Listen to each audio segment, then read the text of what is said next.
Hey everyone, welcome back to the channel. In today's video, I'm going to show you how you can check like posts on Instagram. So it's a new update on Instagram. So how you can see your like post. So first of all, just open up the Instagram application and then I'm going to like some random post like this.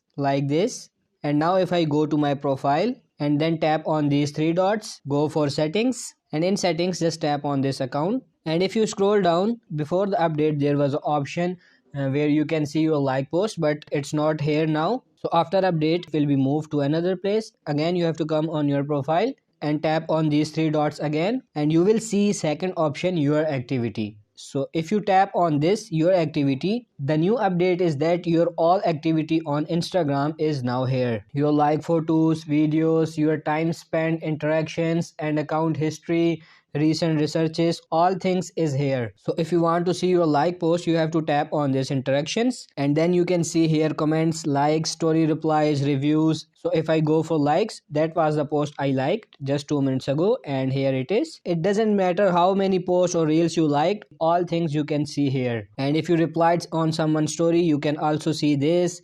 And if you commented on someone post, you can also see that. Whatever you done on Instagram, your activity will be shown here. So that's a very good update. So I hope this video was helpful. If it is, like this video and subscribe to the channel. Thank you.